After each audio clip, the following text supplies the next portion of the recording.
Gonna check if we're rolling. Everything good. Sometimes it takes a little bit for the computer to kind of check. Check the function, check the live, all that. Okay, cool. Let me just do some thing. All right, let's get to work.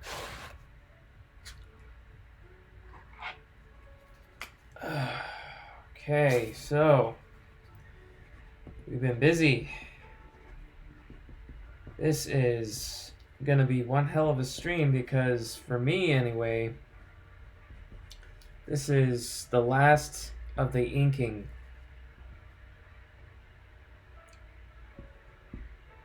It's not the end of the comic. I still have to color it, but you know, the black and white will all be done.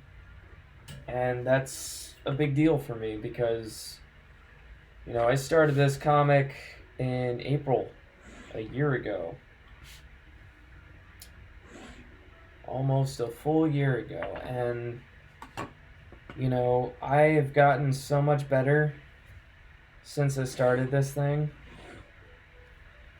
And I'm just so proud of it. It's not even my best work anymore.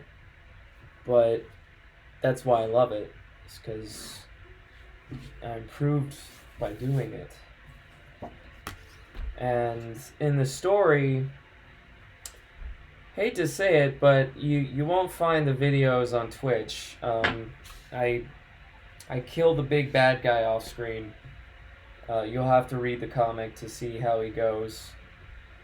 But you know, this is the end. This is the celebration part of the comic where the day is saved. Our hero is triumphant. We get to see everybody safe and come home. Honestly, like, the first time I penciled this part of the comic, I was just so happy because, you know, it felt like a journey that I went through. And I feel the same. You know, like this whole comic adventure stuff, it's like I'm living it. You know, this is why I love making stories, is I get to feel like I'm there. And, you know, Rip is pretty much like living in my head, so, you know, it's really cathartic to finish this comic. Can't wait for issue 2, because issue 2 is gonna be a little bit more intense. You know, this one I think was not holding any punches back, but you know, issue 2 is gonna have even more mature subject matter. It's gonna talk about, you know, problems that we can't fix. And it's not going to have a happy ending either, but, you know, I think it'll be a really good story. Personal story. And overall, I'm just thrilled. I did it for the time being.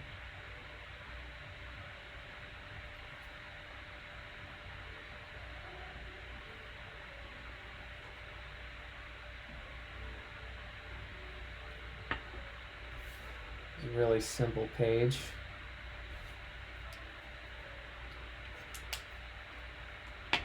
All right. Enough of the borders, enough of the boring stuff. Get the business out of the way. We're listening to some chill hop, some relaxing music, because after all that ass kicking and trippiness, we got to break out of the ropes right now. Yeah.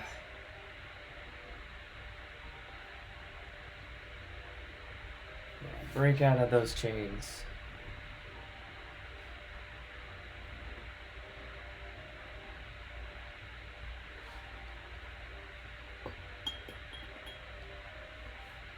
It's like I really gave my character a fucking hard time in his first comic. Like, you know, he loses pretty hard in his first fight. Gets knocked the F out.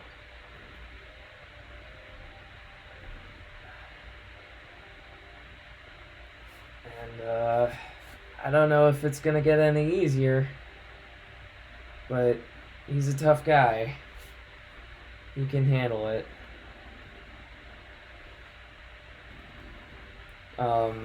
The story was heavily inspired by movies like Fistful of Dollars and Django.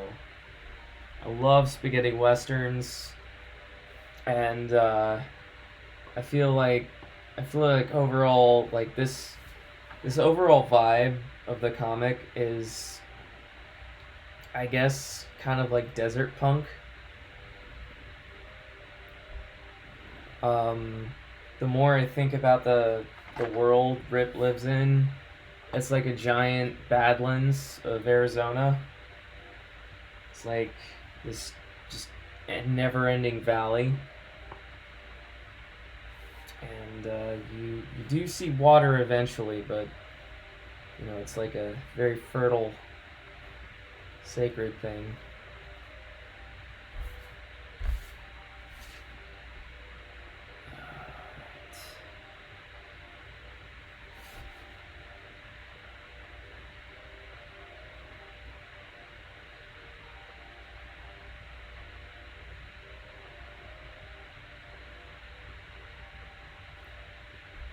Hope everybody is doing good. If anybody wants to say hi in the chat, please do. I love interacting with the crowd.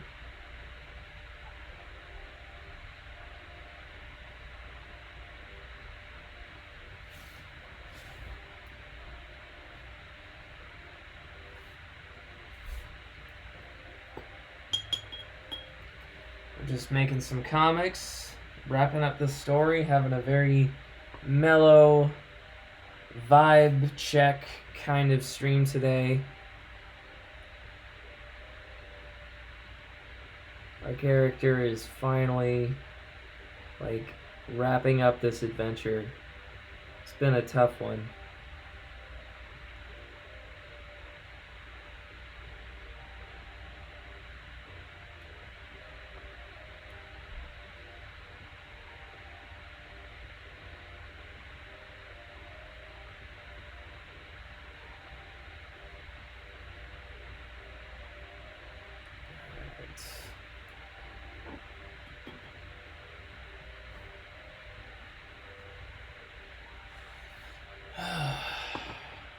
And just think, after this is done, gotta do it all over again. Same heartache and everything. Hopefully it won't take a year. I think it'll take a lot less. I made 32 pages in pencils in like 3 weeks. I didn't ink them, but you know, I bet if I did like a full page where I inked it and penciled it and inked it at the same time, this probably would have got done way faster.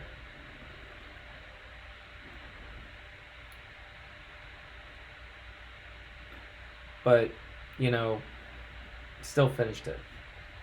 Or about to finish it. And that's all I care about at this point. I was aiming for like January to get this thing finished, but January was kind of brutal. My grandma passed away, and that was tough.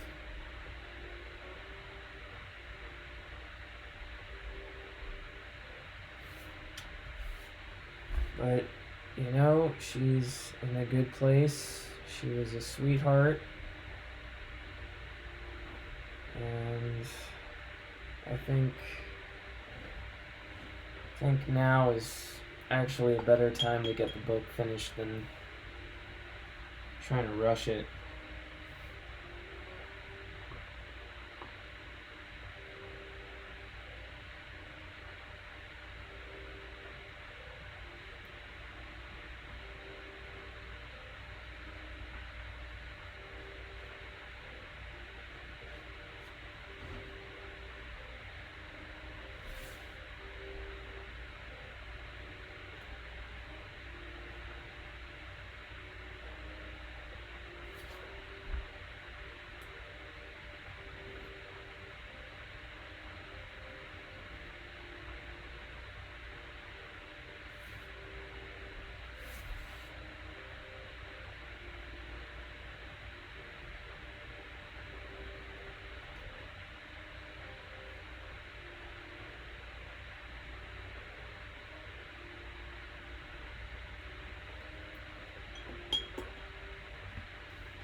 Anybody having any exciting adventures going on in their daily lives?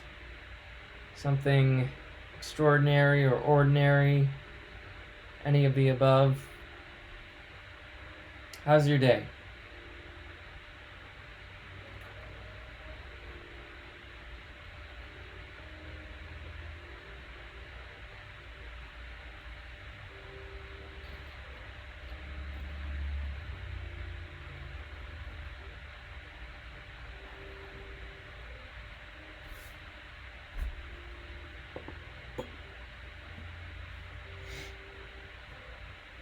I picked up a couple of comic books recently. You know, like taxes came back and I had all this extra money, so I got a couple of things that I was like, you know, splurging on. I usually just get like, you know, the current issues, but I ended up getting everything in my subscription box. So I ended up with like $50 worth of comic books. And then I ended up with like a new phone, which is what I'm filming, by the way. So hopefully this stream quality is noticeably better. Which is also a faster phone and more storage. So it's just basically like perfect for what I needed to do. And then I was looking up pixel art like either this morning or last night, and I decided to spend like $20 on a program I just like guessed. And then I found out that I could just do the same thing in Clip, but you know, it was like I wouldn't have done any of the pixel stuff if I didn't purchase the program anyway, so it was like kind of worth it, even though I had like a superior product. And going back to school, hopefully. If not, then I'll just teach myself. But you know, like it's a financial aid kind of thing. Have to appeal for financial aid. But I think I should get back in. I got a good feeling. If not, I'll just, you know, Skillshare. Other online tutorials. You know, I want to do like my own YouTube network. So it's like, you know, even if I don't get like a degree or whatever, I'm still gonna animate and make cool stuff, do freelancing.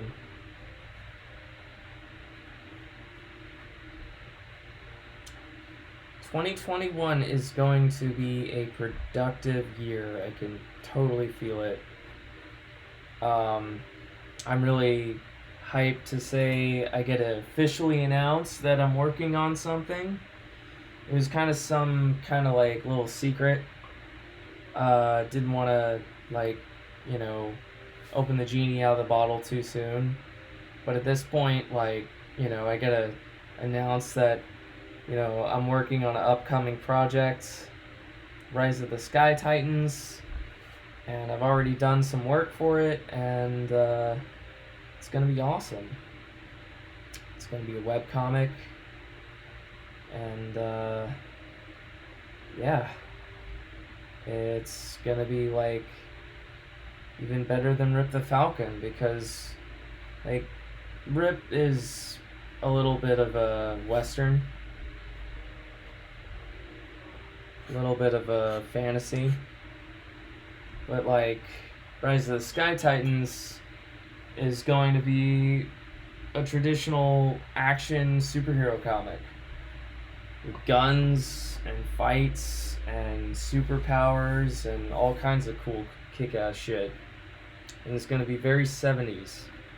So like Black Dynamite, Shaft, Foxy Brown, Dirty Harry, Death Wish, Death Sentence, you know, just classic thriller, like old school badass movies. You know, like it's gonna be, you know, pushing my limits of like what I can do as like a superhero artist, because, you know, Rip the Falcon is just such a slower story. It's my favorite work I've done, but, you know, I really think that Rise of the Sky Titans is going to be a test of what I can do. I got to really play with fighting and speed up the camera. Like, you know, I did a little bit of some animation for it, and I get to do some more animation, and it's an action comic. It's totally like faster, and I love it. The writing is really funny. Like it's funny, and it's got tons of action. It's fun. I was doing Sonic the Hedgehog fan comic when I was producing this comic at the same time, just to, you know, like keep the pace kind of changed, because, you know, this is a very like slow comic and kind of methodical and stuff. And when I was working on Sonic, I just wanted to do something energetic, and this is going to be like that. Like Rise of the Sky Titans is totally going to be that, like, you know, high octane, adrenaline, you know, fun comic. Like, you show up and it's a ride. I don't really call like this Rip the Falcon like an action comic. It's its own thing. It's more like a slow drama.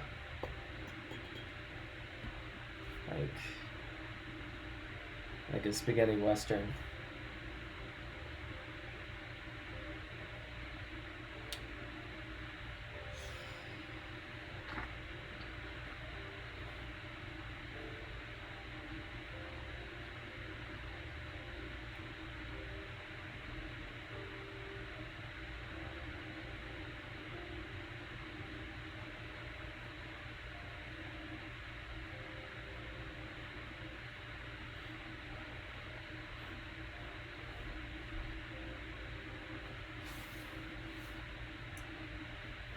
Bust out of those chains, Rip. Get the hell out of there.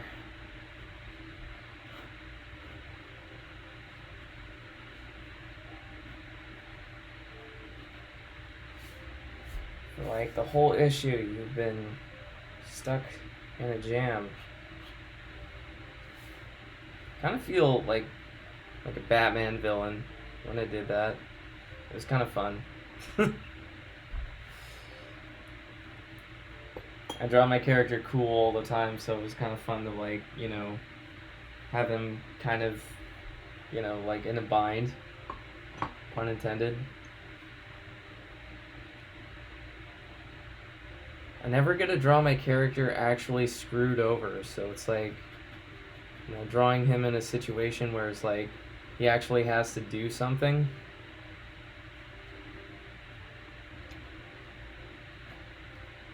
It's good stuff.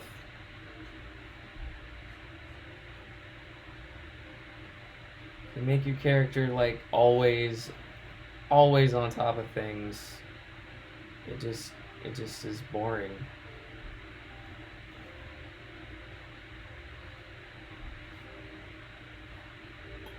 Nothing gets old like seeing the same thing over and over and over, so, you know, why not do it in the first issue?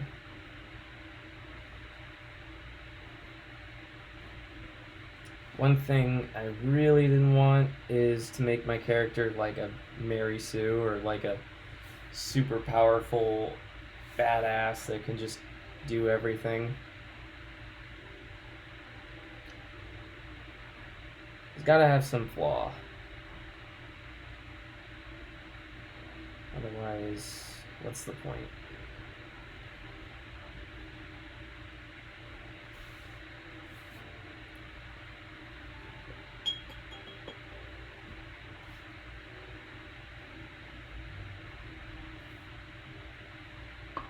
I have tons of like ideas for this story, and you know, whether this takes off or not, I'm probably just gonna keep doing it for myself. This is the first story, but there's gonna be a lot more.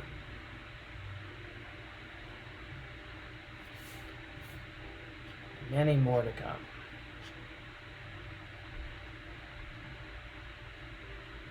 And they're all kind of like in out of order. Like there's a timeline in my head, but I don't want to. I'm gonna be like that guy from Zelda, like Shigeru Miyamoto. Just like make a timeline that's like fan theory shit.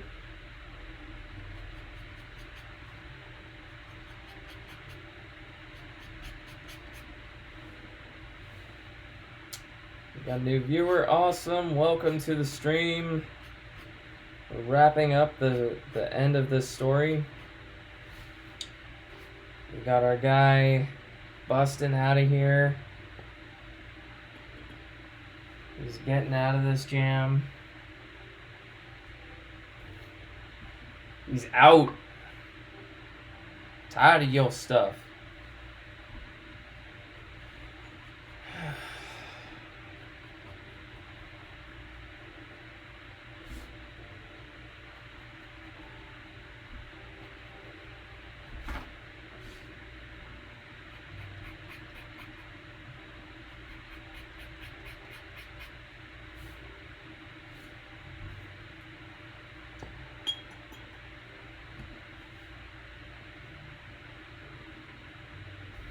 I think it's gonna be like my best work right now, and then it's gonna be my worst work in like a year.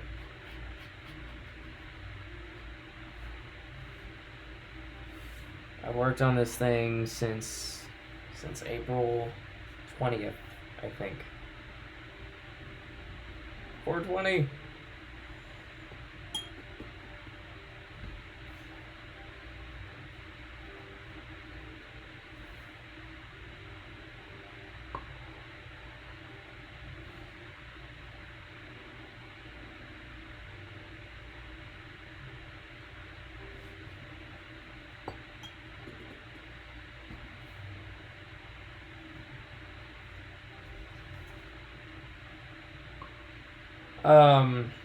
Another thing I picked up from the store while I was going out on my tax return adventure is I went to the record store and I I ended up with all of Batman Beyond. I got all 3 seasons on DVD, and it was like the super shiny holographic DVDs.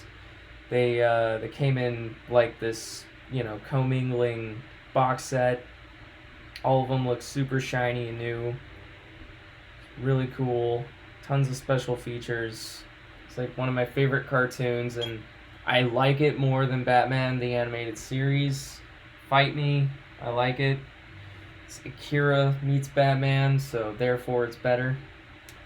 But I got it, and it definitely helped for, you know, homework. I'm an animator too, so, you know, I want to focus on hand-drawn animation. And I look at my cartoon collection like I look at like really good art books. You know, I try to deconstruct the media. Because, you know, like, you are what you eat. You are what you eat. The more you consume good stuff, you end up starting to produce that kind of stuff. That's how I ended up with this whole styles kind of observing. Like, your style will just sort of happen. And then people will be like, how'd you get there?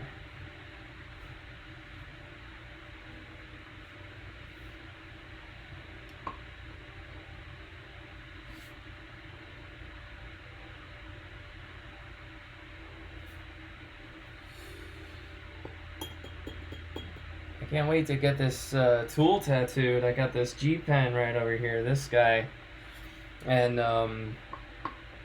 this little like dip pen took a while to get good at, but it's so versatile and fast that honestly I don't like.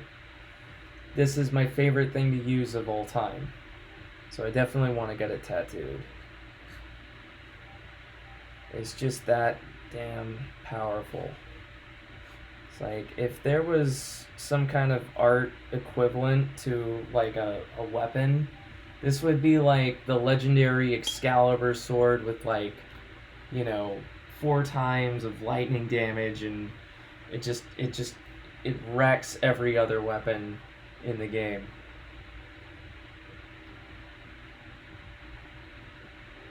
Only the legends can wield this. I gotta level up to use it.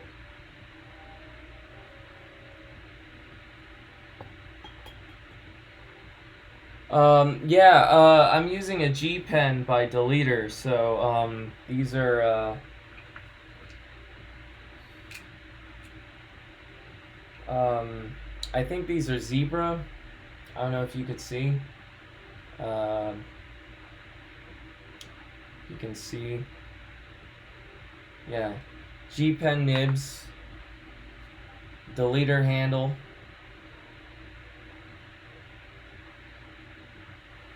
And you can get these on like Amazon, or like a manga website. I use Sumi ink. I tried using like Higgins Black Magic for a little bit, but you know, Sumi ink is just really good. It's so good that that's the only one I've really played with.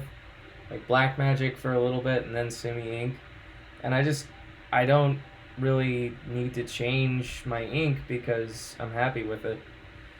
So, you know, I got one of those big ass bottles that lasts like fucking forever. Like, I've had the same bottle for like 3 years now. Because, like, you know, it's almost out, but, you know, ink is pretty, like, it can last a while. But, yeah, this thing is so good. And, I also use, brushes. ink brushes. I have a 4 and a 2, and they're synthetic. I use those for kind of filling in backgrounds or like doing, you know, heavier stuff. If I want to like do like filling things in, like the 2 is really good for small stuff, but like, you know, like mouths and stuff. But then like, you know, I use the 4 for, you know, just filling in a whole panel and like just laying down black. It's way better than using like a Copic or something, because Copics have just been really finicky on me. I would refill them and they would spill and it would be totally out of my control. I mean, like, the thing wouldn't work and I would feel like it's not my fault. Like, you know, I would fill the marker and it would be just completely unpredictable. So I do not like my Copics. I might sell them. That's actually a really good idea. I never thought of that. But yeah, I switched to watercolor. That's another tool I use. And next session, we're gonna use my Tombow watercolor brush and a watercolor kit. And that thing lays down color really fast. Like, you think like Copics are really fast as far as color, but I find watercolor just so much more fun and fast and vibrant. You get some really awesome effects out of watercolor.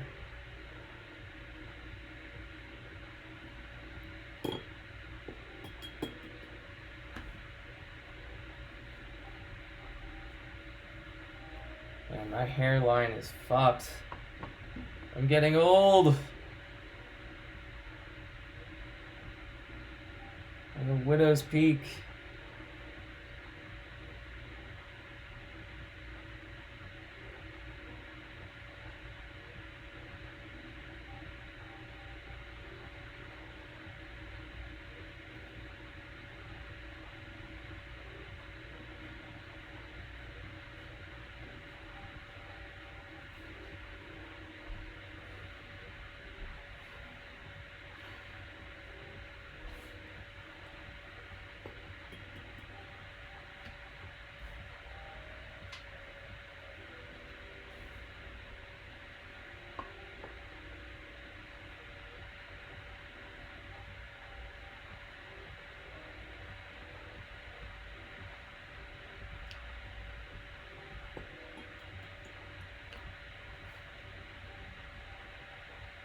Honestly, like, you know, I've thought a lot about digital versus traditional. And, you know, I like both. Um, I lean a lot more towards traditional, and I don't think I'll ever stop doing traditional, but they can work well together. Um, because they both have their advantages, and, you know, I think they really work well together. Because I do use digital. I like to do my like preliminary lines all in traditional, and instead of like fixing mistakes with like whiteout or, you know, redrawing the thing, I'll just scan it and then I'll fix it digitally. And that way I have like the best of both worlds, because like I still get that like raw feel that I get from like using a pen. But, you know, if something is like really messed up and, you know, I need to fix it, like this splatter right here, or like these little lines, I don't even have to do anything that crazy. I could just, like, you know, go start a new layer and just wash it out, which is great. Oh, so these are 11 by 17, and you know, the simple answer is get a scanner that's big, but there is a cheat. So if you don't have like a scanner that's big, one thing you can do is take a fourth of your page and scan a section, and then go into Photoshop and line it up. It takes longer, and it's a kind of a process, but you're able to scan however big. You just have to do it in pieces. But because I really wanted to just make my home like an actual studio, I have like a big scanner that I got for like $400. It was like $350 on Amazon Prime, and it's called the Workforce WF7710. And they sell other versions that are probably like cheaper, because this is an older model from like 2017 or 18 or something. But it's big, and you know, it's just a really powerful scanner with a lot of really good printing quality. Like, it doesn't just scan. This is like pretty thick paper. This is like, I don't know how many ply this is. I think it's like 2 or 4 ply Bristol, and I'm able to take this and put it in the printer and print it.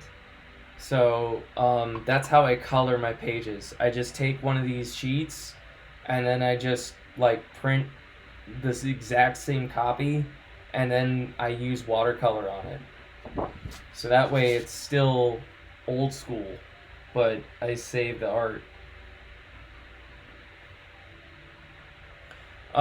This is Bristol. You can go to any art store, and if you don't have like an actual art store, Michael's is pretty popular of an art store. Like, they have Michael's in most malls. So you know, there's several paper distributors that sell this kind of paper. There's Canson and Strathmore, and I think there's like another one called B or something. But you know, at this point, comics have become so mainstream that you could buy comic book 11 by 17 pads for about $20 or $25, and they'll come in a 24 pack or 20 pack, and like this is a Strathmore. Like right here, you can see Strathmore, and they have these little markers. This one isn't so awesome as like the pro art boards you can get online.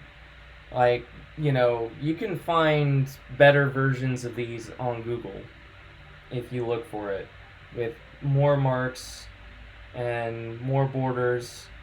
But I think, you know, that's all like fluff. What you care about is the size and the actual smoothness of the paper. So the great thing about this paper is that you can draw an HB, like a pencil, HB pencil, and just get dirty with it. And it's smooth, but it's also really loose. It's kind of hard to describe it, but when you're drawing in HB, you know, it takes really well to the page, but it doesn't stick. Like, your lines aren't permanent. And then after you erase, you know, it just takes the ink and marker and other like comic stuff really good. Oh, thank you. What's up, Julian? My man. Okay. Well, enjoy your day.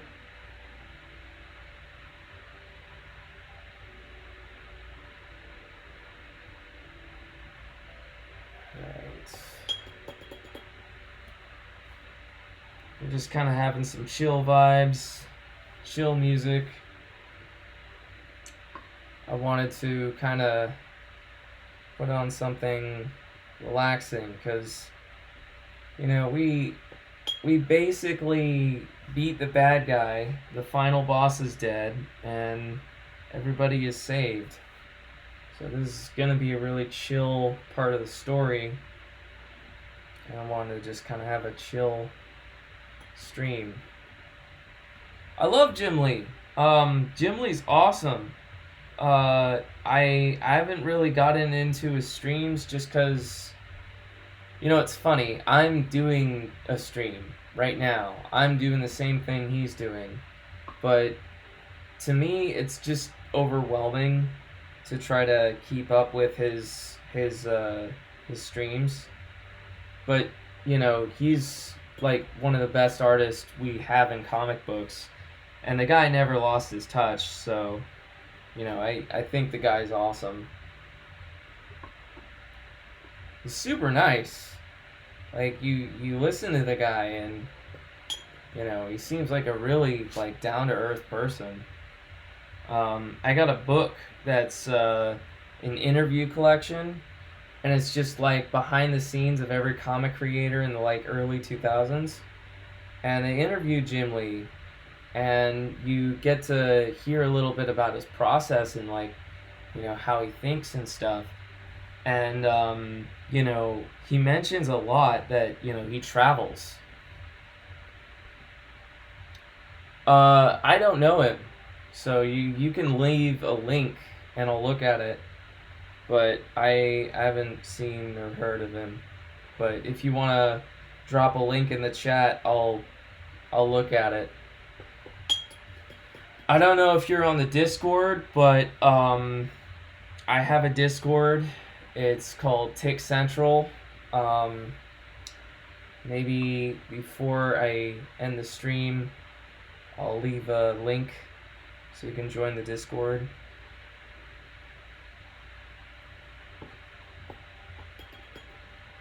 I kind of don't advertise it that much, but,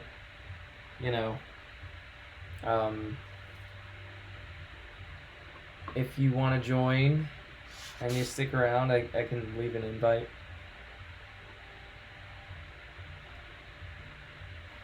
It's one of those things where it's just like, it's not a priority. I'm not trying to have like a giant server, and I like the people I have, so it's like no rush to get bigger. It's a pretty cool community.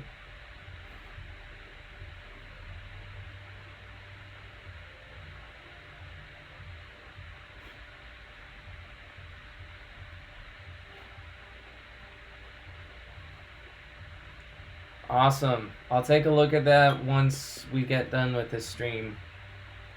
Because this is page 1 and, yeah, 40 minutes. We're making good time. Probably going to get done before an hour. It's usually my record.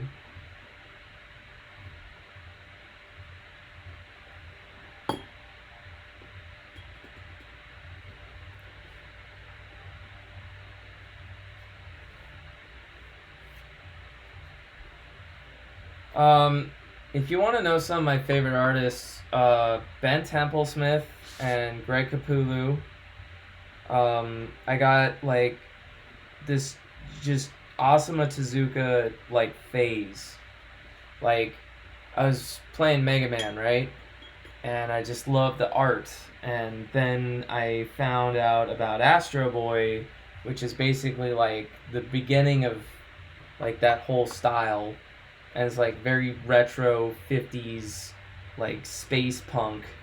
And I just got really into that art style where it's like simple and action at the same time. Like, if you took Superman and Mickey Mouse and then put it into a robot, that's what Astro Boy is. And it's got action, like really solid action. Like, it's the simplest art, but it somehow makes like the most out of every line. and I just was like blown away by how simple yet effective that art is.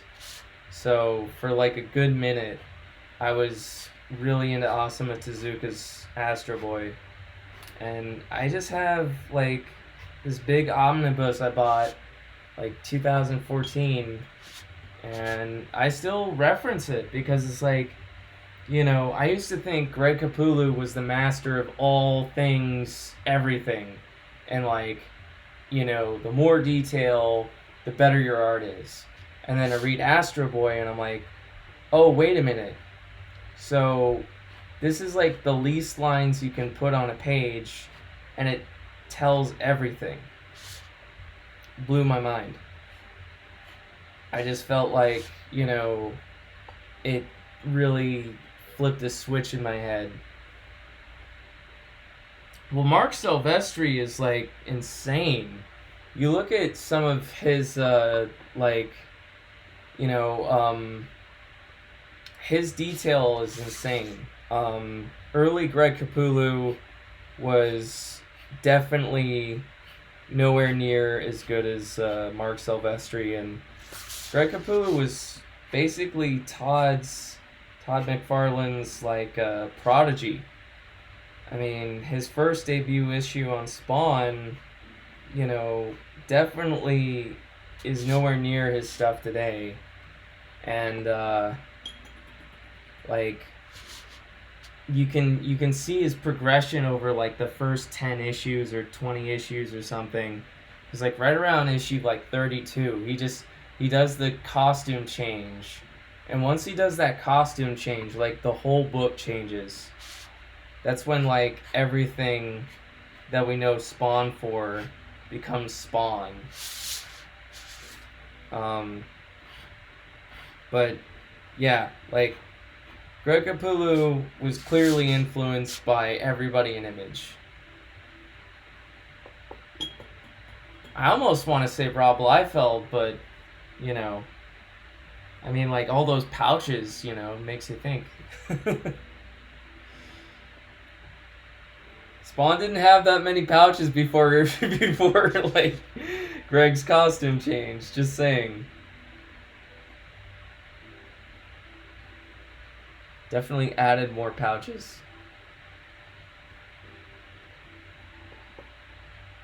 You know, Rob, like, I got drunk one time. I wanted to, like, get into Youngblood, and I got fucked up. Like, I got so hammered. I had, like, 6 beers, and then I just fucking read Youngblood issue 0, and I fucking drank so fast, and I read that comic, like, half awake, and I'm like, woo! Youngblood! Yeah! This is awesome! And that's the way to read Rob Liefeld. You have to be, like, shit-faced, and it's great. That's how you do it. But, yeah, Rob is, like, I saw this documentary, and it's on YouTube for free, I think. I think it's called The Image Revolution. And you can tell, like, Rob Liefeld has fun in his life. You know, like, that guy knows how to have a good time. And I think that's what his comics are about. Like, they're not good, but they're fun. And that's exactly how I felt when I was reading it fucked up and drunk and shit. Like, none of it was good. It didn't have to be good. It was just stupid fun. Like, you know, we have these, like, 90s as fuck costumes with, like, spikes and shit coming out of it with, like, super, like, gauntlets and crap, and they're from the CIA. Like, none of this shit is real, but, you know, they're fighting terrorists, and there's, like, an experimental secret, like, super fighter group. It's just so stupid, it's great. And, you know, Rob Liefeld kind of knew that, and it sold like hotcakes for a reason. People liked it. You know, I mean, like, say what you want about him now, but you know, people bought his stuff up. Like, they loved it. But I'll be honest. I see a cover of Brigade, and I kind of groan inside. Like, X-Force, I'll read, but Brigade, I don't know if I could read Brigade. Just because it's like the apex of bad Rob Liefeld art. It's pretty bad. But you're right, he's a super nice guy.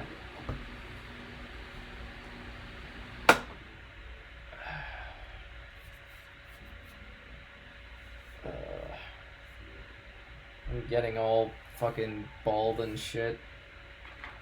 I used to have hair. See, my hair was about here.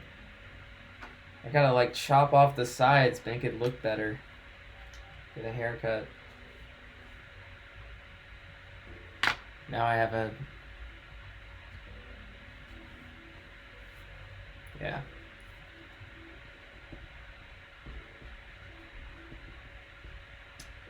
Getting old, folks. Getting old.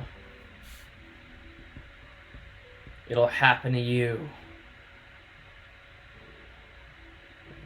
3, 9.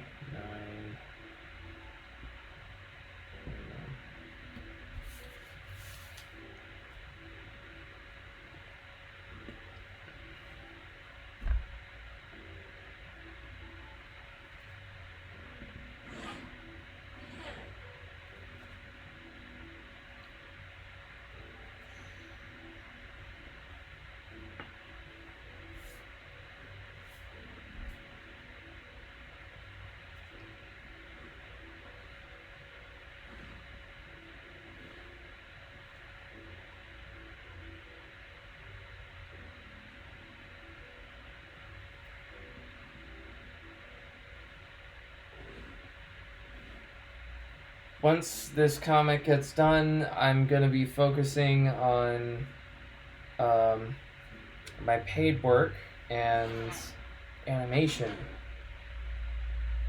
I'm going to start focusing on making Rip the Falcon more aimed at being an animation. And just really kind of trying to make him like a fully animated show. I might do more comics with Rip, but, you know, something in my gut just tells me that this needs to be animated. Like a full-on web show. And, you know, I feel confident I can create a TV show by myself. Like, if I pace myself and I keep the, you know, the episodes reasonable, like at a reasonable like schedule, I could probably make this a show. It's always been my dream to be like a showrunner, and with YouTube and the way the internet is so free now, I just feel like that's the path I'm taking. And I'm kind of excited. I'm really excited. I feel like, you know, I'm working on making this stuff happen, and it's like I'm actually doing it.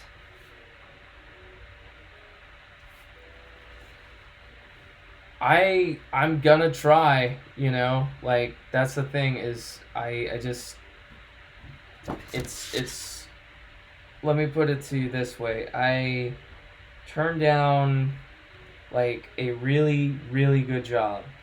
I could have been the beer guy. The beer guy. I live in a very microbrew city. There's about like 11 microbrews in my city. And, you know, like I was working as the #1 store for beer. And I was the guy. Like I drink a lot, and I quit drinking. That was why I quit. But, you know, if I wanted to keep drinking, And if I wanted to be like the expert of experts of beer, I could have had that job. And I gave it up for this. And my health, but you know, like that's the thing is like I couldn't give up drawing, even though like I'm not living the high life, but I'm making it. This is what I'm doing. And it was like a benefits job with insurance and like a 401k and like advancement. And I could have been like, working for like any like big brewer. It was like a career, and I just gave them the finger. Like I didn't even finish my 2 weeks. But, you know, um, I don't think it was a bad idea. I think it was the right choice. And to be honest, like, um, I don't think alcohol is really that great. I got, like, pulled into the classic 20 something trap of, like, the bar scene. And the bar scene kind of sucks. Like, it's fun for a little bit and getting, like, skunk, but, you know, um, gets old. And you have a shelf life. You can get away with that stuff when you're like 20, but don't do it when you're like 30, like my age. If you still go to the bars and you're like, you know, past 25, yikes.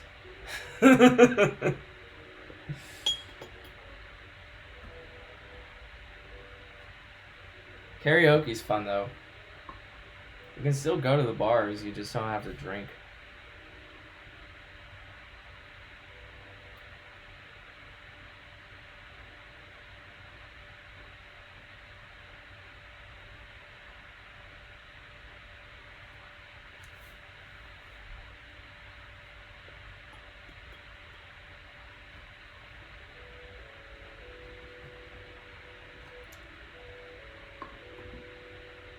I don't mean to be all like PSA and everything. It got all quiet, but that's just kind of like my brain. I'm very random.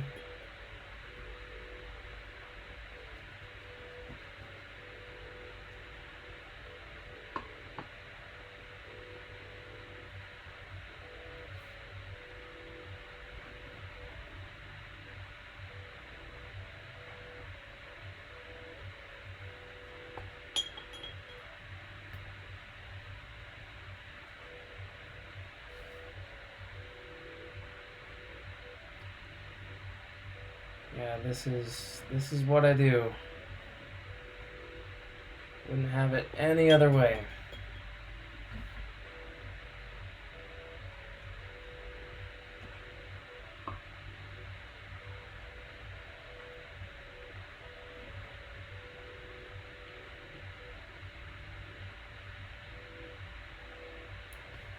I get asked like, like, do you see yourself making money on this? And I don't know. I don't know if I'll make money on this or be a successful, freelance artist or whatever. Um, like if I was going to be honest about like, you know, like the logistics of being an artist, don't do it for money. Like do it because you just have to do it. Like I I just can't not do it. Like I'm addicted to this, and there's just no other way I can like go on without trying to make this like my thing. Um they say follow your dream, do your passion, blah blah blah. Um you know, think about responsibility and like if you can do it and I can get away with it, I have the ability to get away with it and, pay bills and shit. But,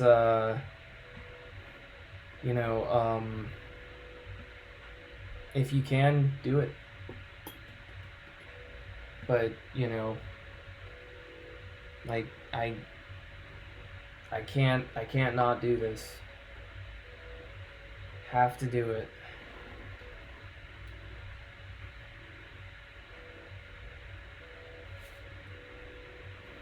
Must draw, must animate, must do things.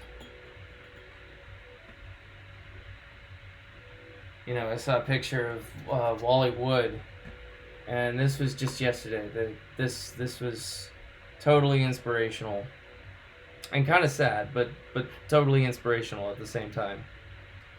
Like, Wally Wood, the man behind Mad Magazine, the man of EC Comics, one of the best artists in comics, period.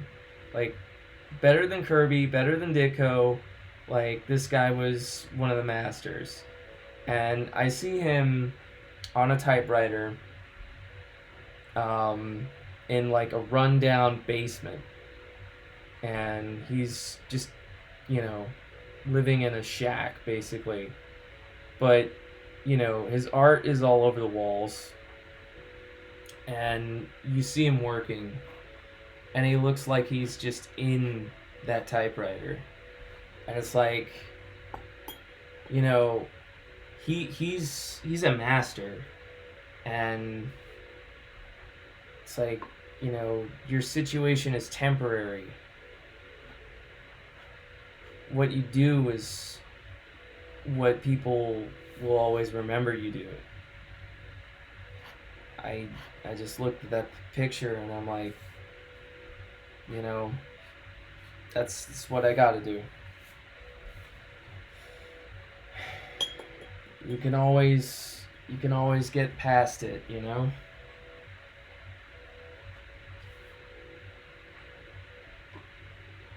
I mean, at the end of the day, he was a legend. And, that's all I want. I don't really care if, like, I get rich because, I just want to be a good artist.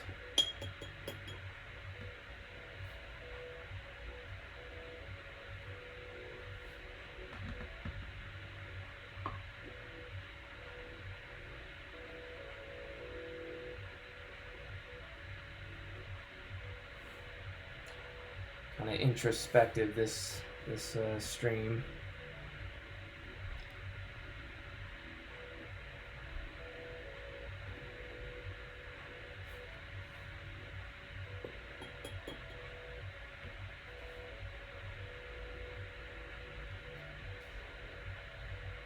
But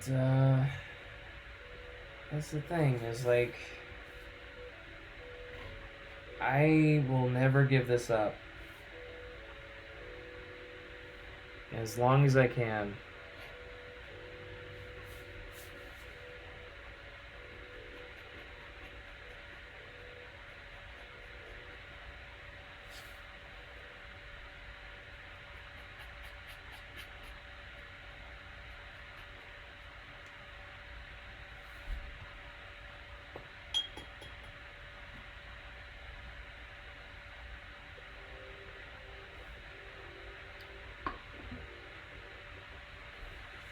So, there's a couple of movies that look really exciting. I think it's called Raya or something. It's like a Disney movie. Looks really good. There's a lot of controversy around Space Jam, but like it's still my childhood. I'm gonna see it. I really just don't give a shit about the whole Lola thing. The whole Lola bunny, whatever. Like, it's a fucking movie. It's really, like, funny to me how much of a controversy the whole thing is. Because, you know, it's like such a small change. Like, I don't know. They were trying to get rid of the like the furry fandom, I guess. I don't know. Trying to make it more of a like a kids movie, but you know, whatever. It's like, what are you really trying to defend? You know? Lola isn't hot enough.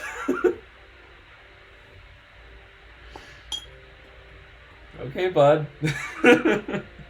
That's nice.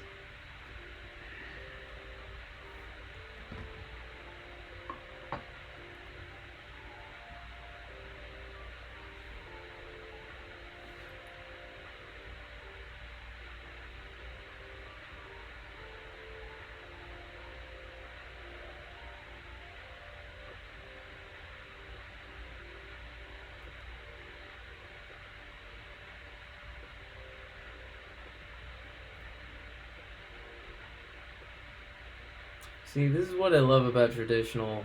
You make mistakes no matter what you do.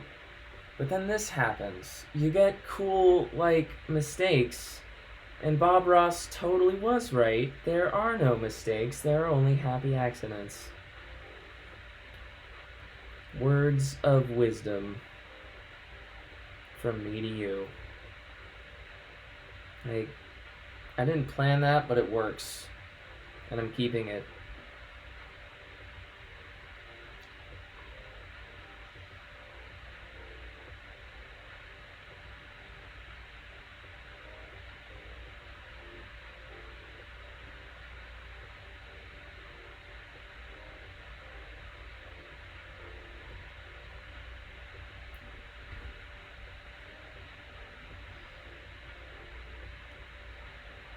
Oh man, we're getting so dang close.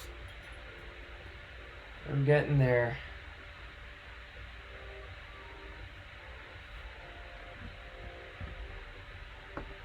Can't believe my hair is like that far back.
I want a dog.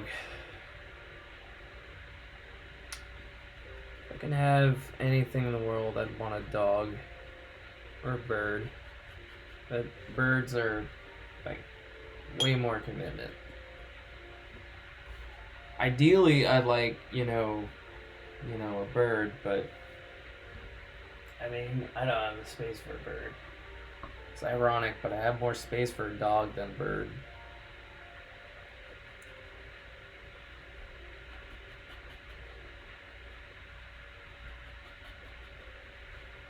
And birds, like, live forever. Like, they live almost as long as I do.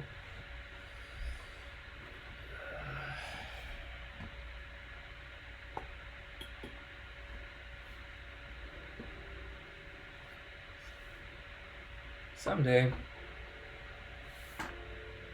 Goals. Pet goals.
I got a Twitter. Been trying out the Twitter, and is crazy and just stupid Twitter gets. I've been enjoying kind of, focusing on the positive of Twitter, where it's like a fun place to be, following the people who are good vibes and everything. Animators, artists, friends. So I feel like, maybe like as much as I hate social media, it can be pretty exciting. I got a phone that's, basically like I needed it to be like good for Instagram and all the other apps and whatever, and just use it to like boost my thing, and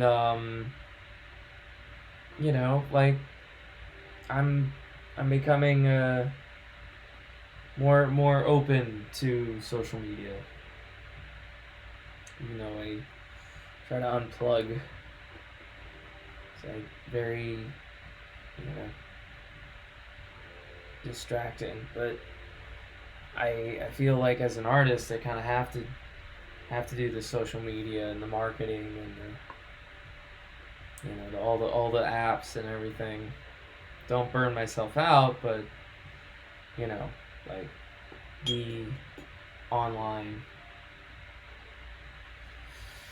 Um, one thing I think helps is reading and spending specific time just to not be online. Whether it's like something, even like video gaming is good. But yeah, I'm enjoying Twitter. I really like Discord. Discord's my main favorite social media. It's just simple. But I haven't messed with Instagram too much. I need to start porting my stuff to Instagram and getting used to daily content from them.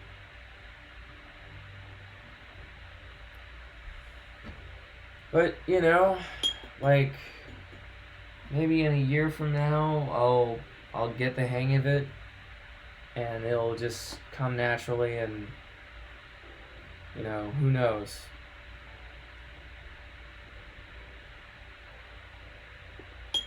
It's a new era for me.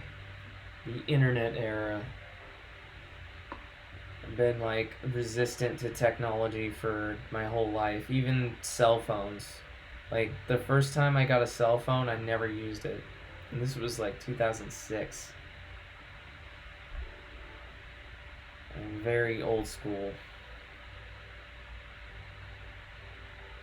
But I got a feeling that this whole decade is going to be very cyberpunk. Technology and vlogging and all this new stuff. It's weird. It's change. Growing up.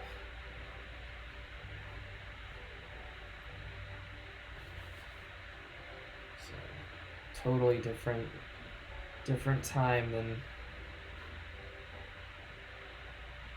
2000s.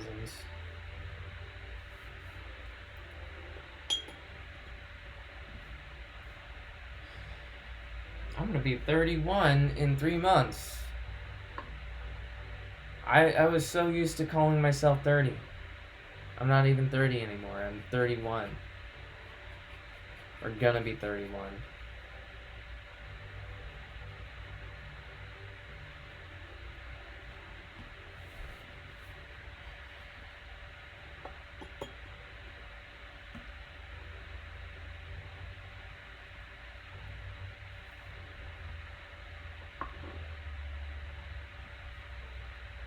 This is my favorite part. I want to show off this panel. This makes me very happy. The music's pretty fitting too, because my character went through hell and back, and the people get to go home. I mean, this comic took a year, basically. So, seeing this shot is, the ending to a video game for me. Everybody's happy, everybody's safe, everybody made it, nobody died, technically.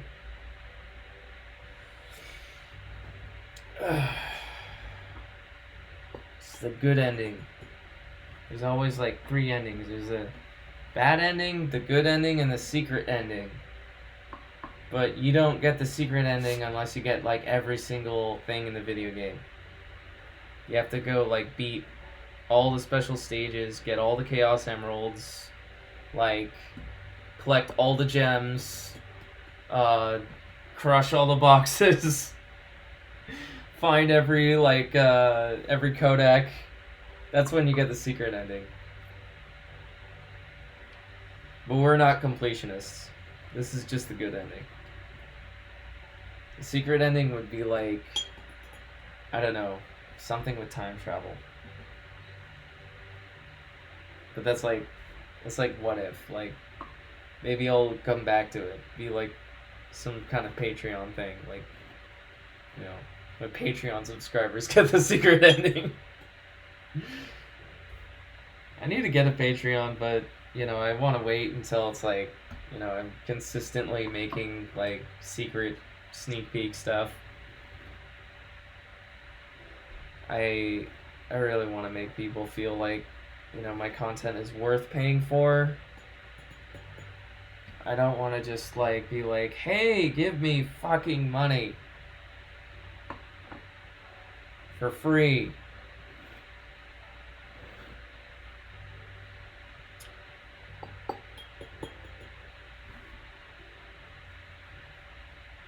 Give the people what they want.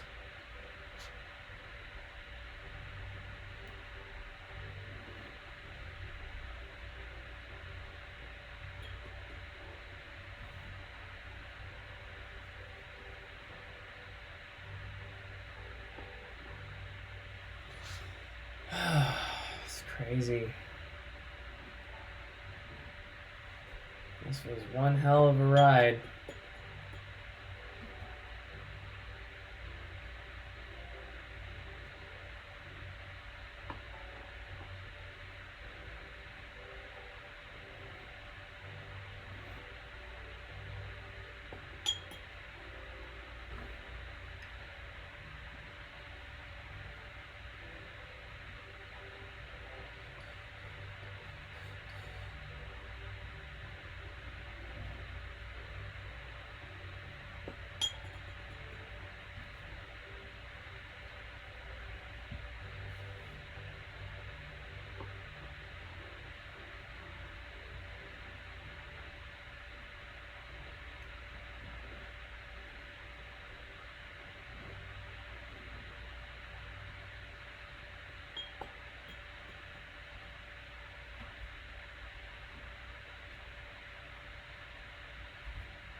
Got a question, if you feel like answering.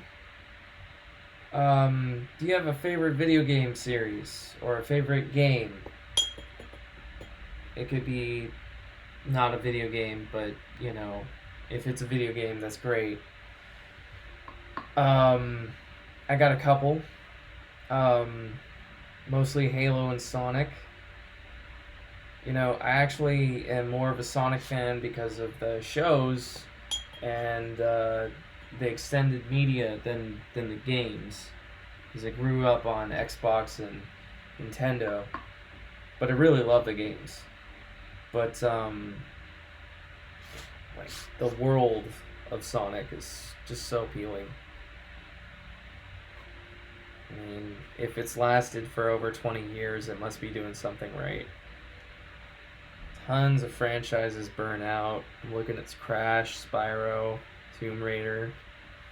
And Tomb Raider's still alive, but it's not doing so great.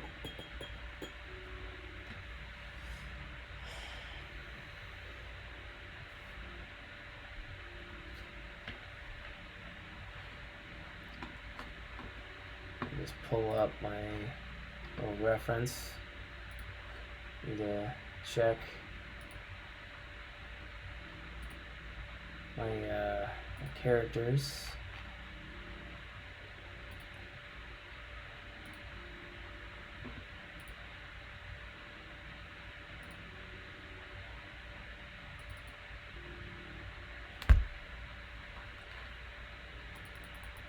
It's always good to double check, see if there's any consistency problems.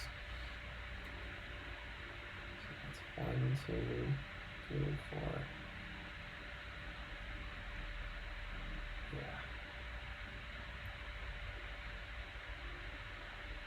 Yeah. Okay, there's 5. Cool. Gotta have the right math, you know? There's only 11 people, I think. 5, 4, yeah, 11. So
we still got an epilogue.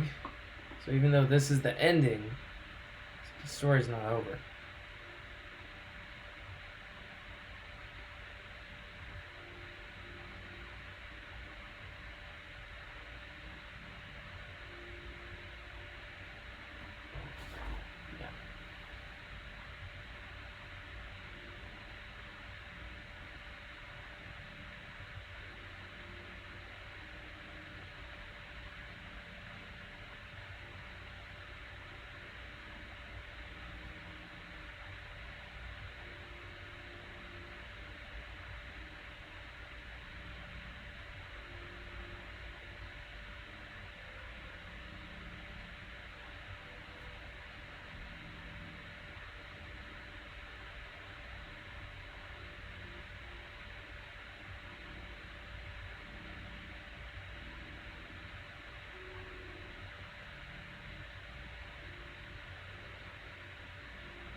This was always going to be the trickiest shot.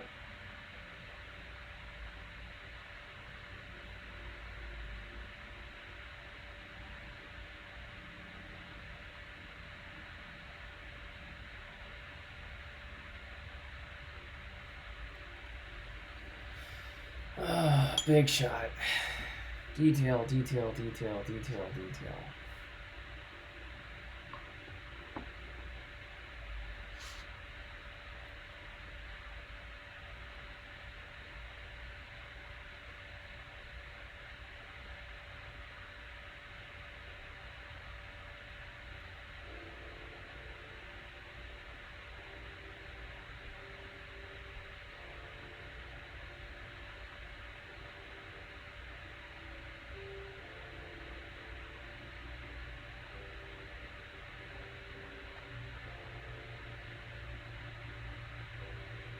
That is a terrible leg. I apologize. Ugh.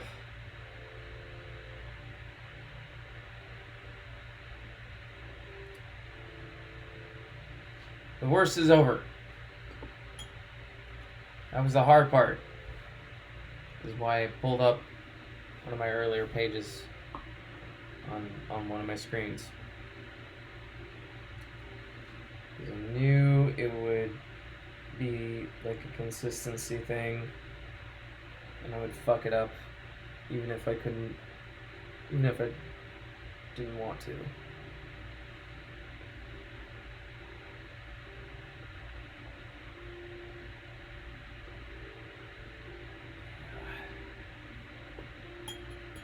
Okay, alright, fucking party. Everything good.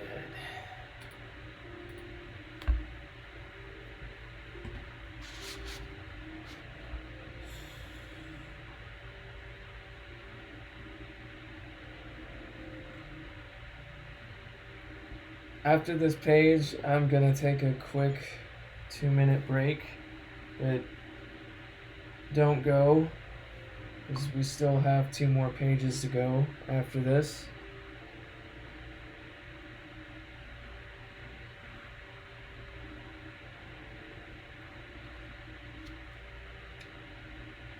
We got lots more to go. Still around 40 minutes, which is great.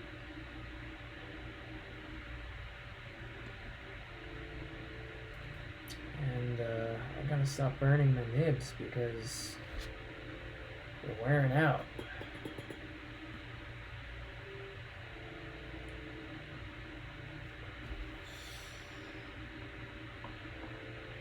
I just changed this nib and it was working great the first time, but now it's all like screwy.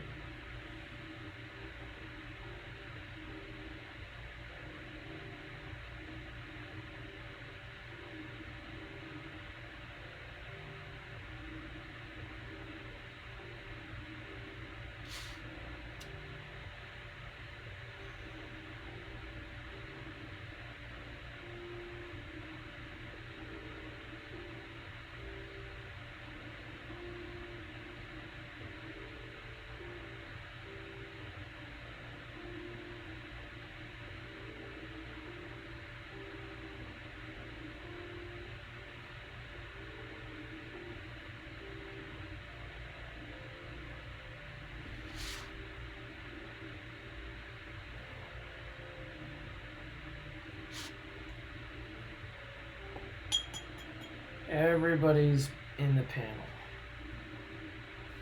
Everybody's saved.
One thing I wanted to do about these characters in the background is give them personality.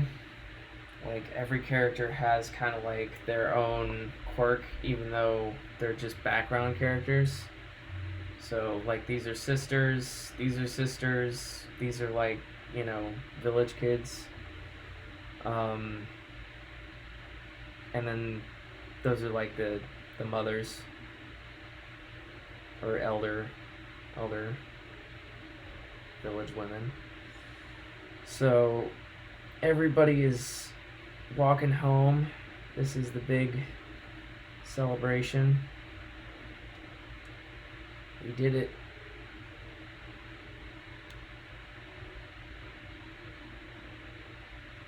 The good ending. The march back.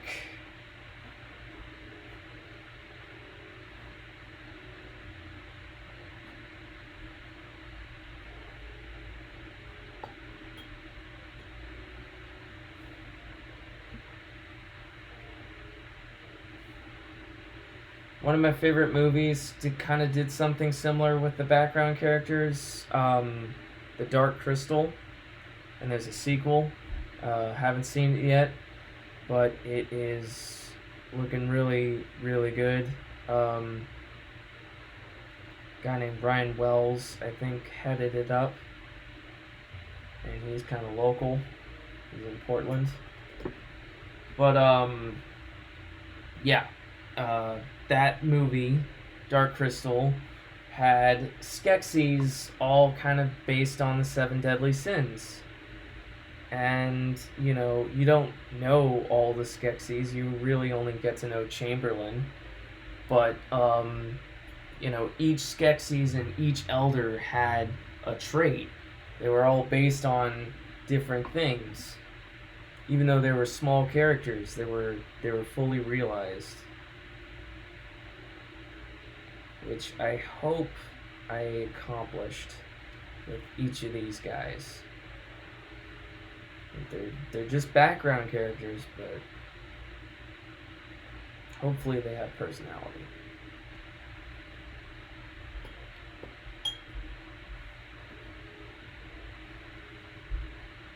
Some of them got their own page. Like, this kid got his own page, this girl got her own page, and these twins got their own page.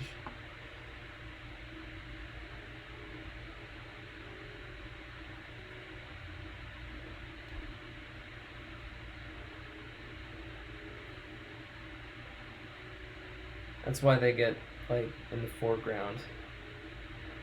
Because they had screen time.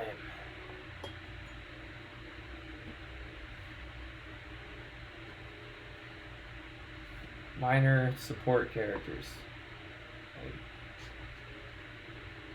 if this was a TV show, they would get credit.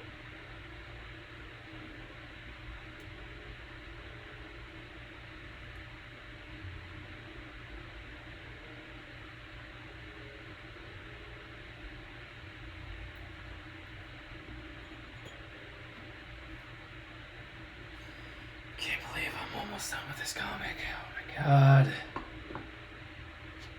So close.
Okay. Quick. Bathroom.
Alright, everybody, I'm back.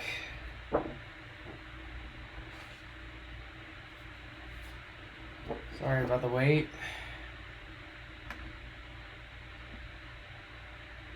Damn, my hairline is fucked. Oh, shit.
Stay.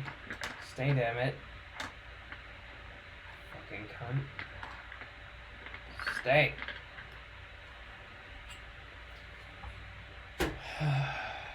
Shit.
I'm just kind of in the zone. A little quiet right now because I'm so close to finishing. This is the second to last page. This is the epilogue. Like, that last page was the ending. This is the after the ending. So it's like kind of feels trippy, but in a good way.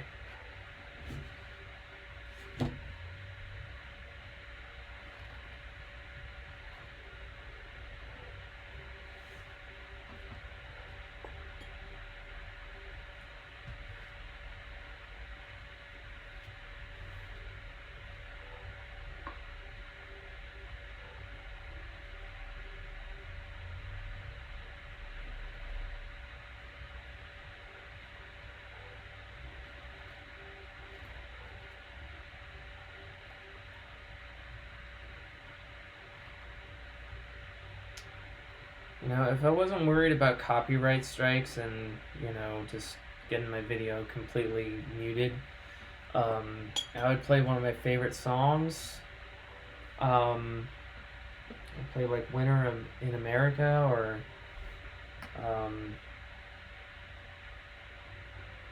definitely something by Gil Scott-Heron.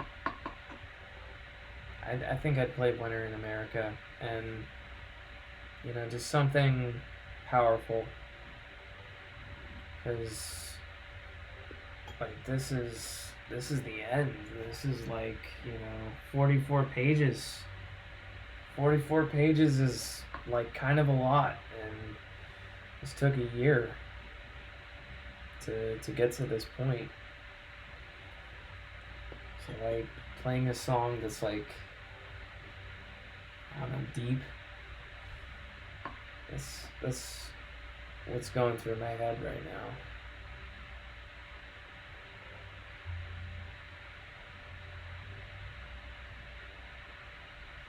Even though that song's kind of a sad song.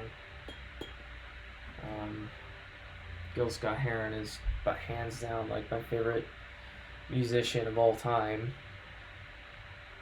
And I was lucky that he made an album that was like new when I considered things to be new.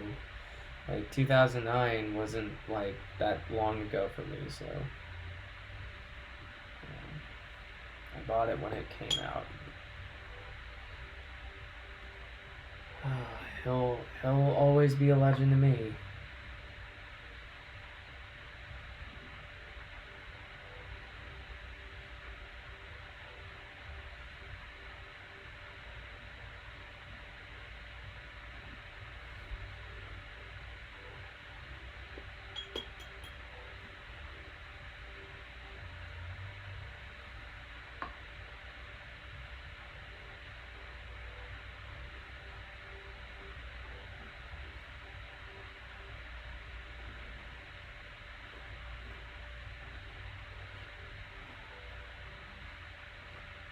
If I could describe my character in Musicians, he's like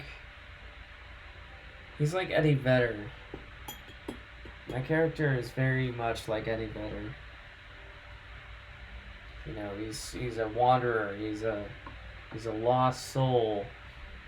He's a nomad with no purpose, but his purpose is to be a nomad. And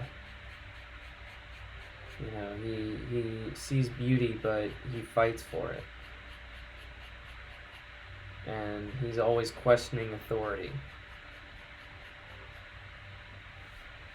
He finds contradictions in about everything, and finds contradictions in himself. Isn't perfect, but that's his whole point. Nothing is perfect. That's kind of like the way I view the character and how he lives in my head.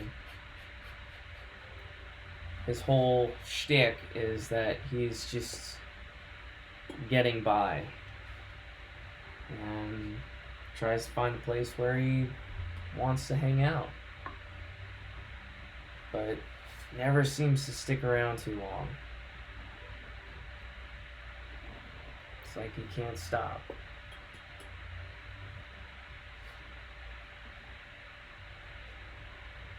You might see him for a minute, and he'll hang out, and he'll be your friend, but then he'll keep moving on.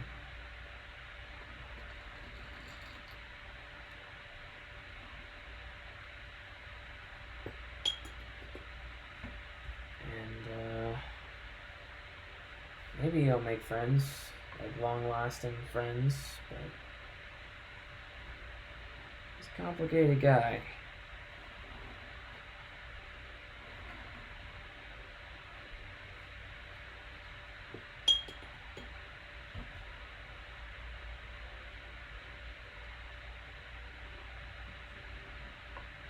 He's just driven by moving forward.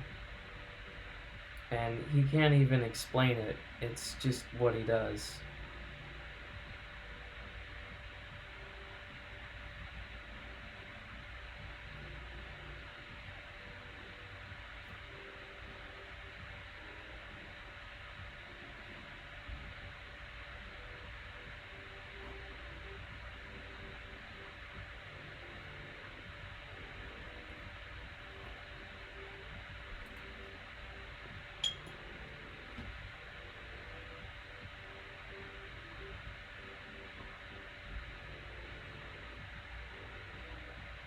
He's a guy from nowhere.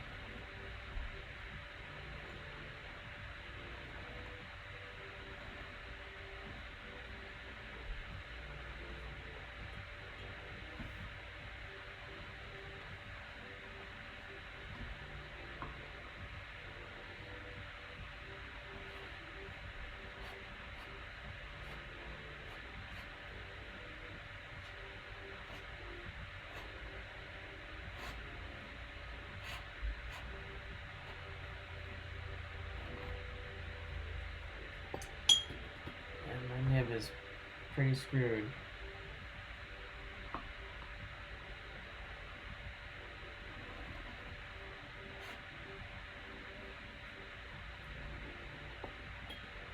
Should call this channel the Rusty Min.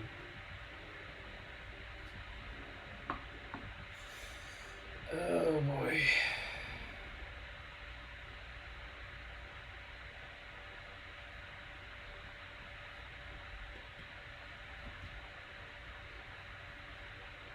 So close.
The last page. Big moment right now. Big moment. This is it. This is it. This is it.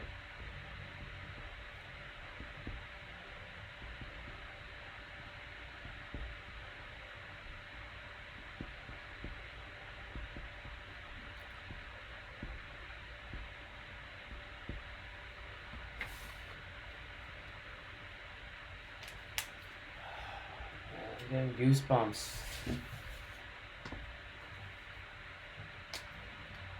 Tingles.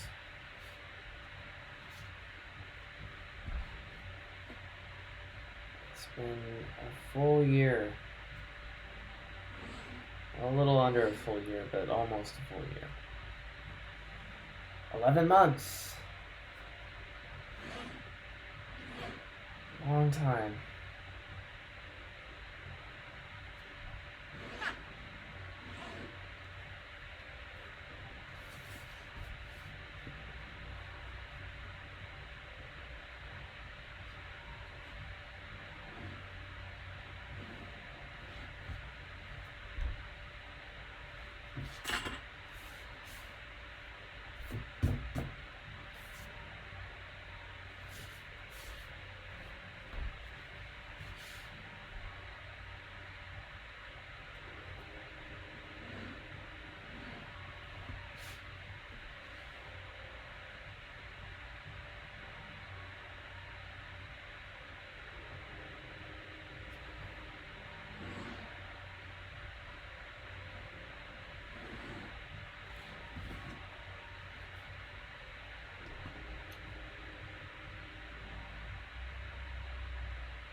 Let's do this.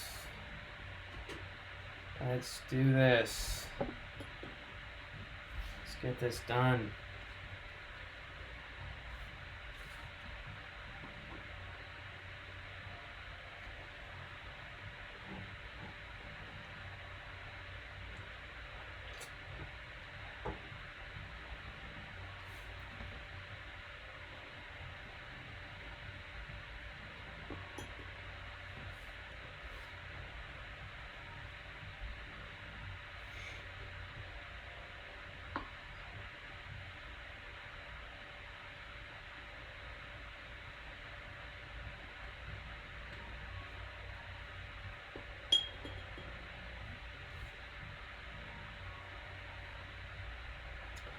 Oh, by the way, I want to say thank you for watching this stream.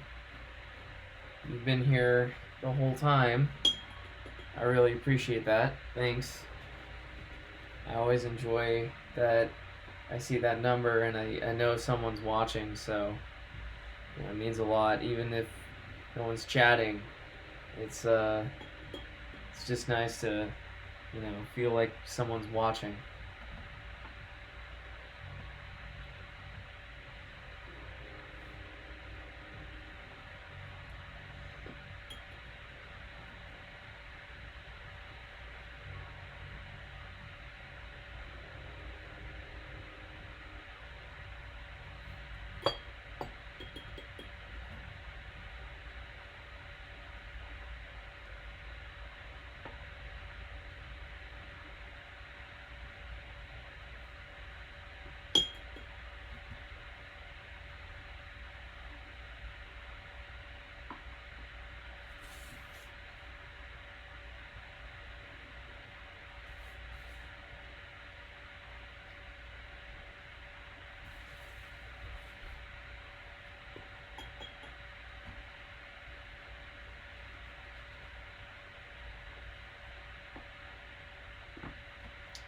Looks like we need a new soundtrack. Something a little upbeat.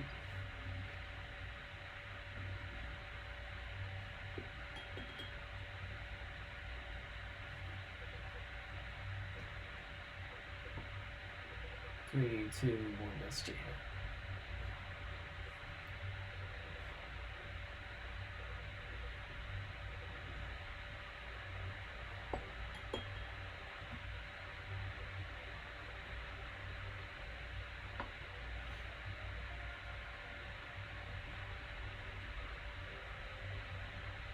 Dun, dun, dun, dun, dun, dun.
I love jazz, and this song rocks.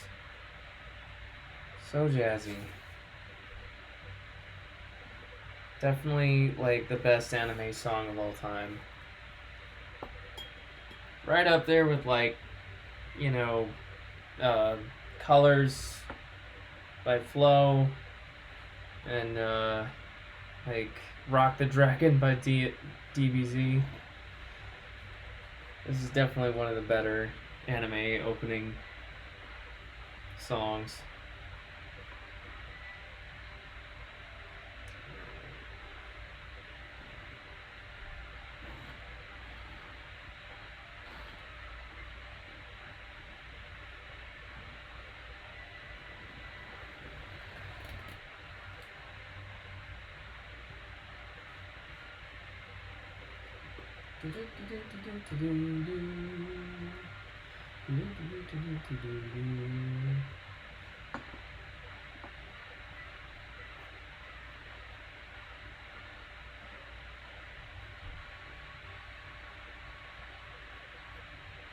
Kind of reminds me of Venture Brothers. My best friend is getting me to watch that show, and it's like it's finally starting to pick up and be like really good. It's like it was okay, but then now it's like it's starting to get good.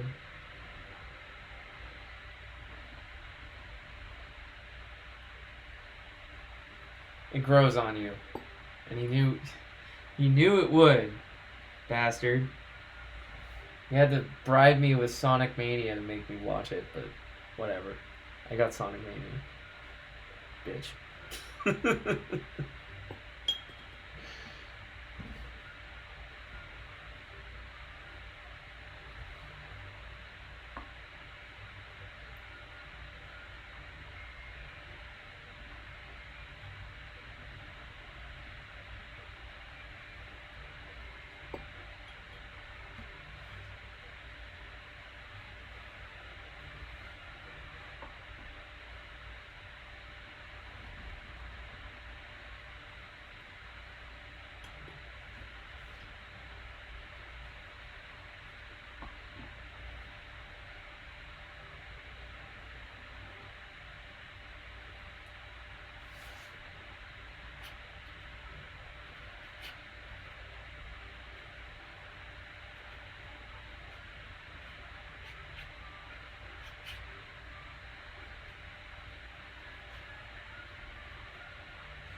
Oh, welcome back, Julian. Hey, we are. This is it. This is welcome to the last page, buddy. This is the last. This is it.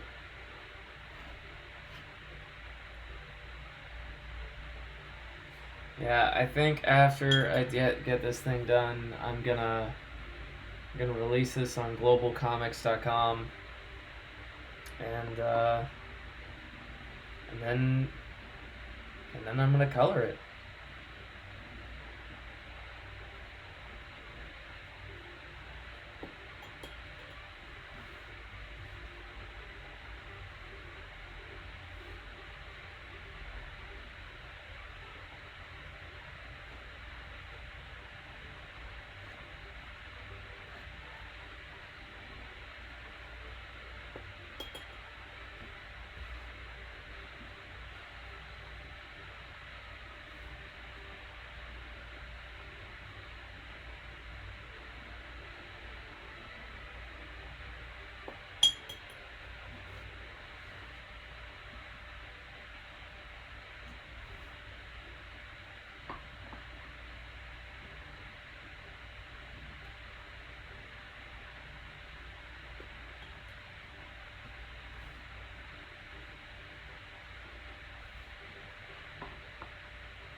Alright, everybody.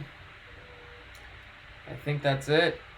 I think this is the wrap up. So, I'm just gonna clean up real quick, and that'll be it. We did it. The comic is inked. Voila! Thank you.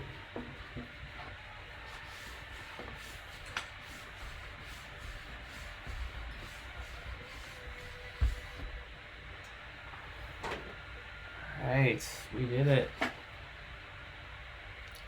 Alright, everybody, thank you very much. I will see you later.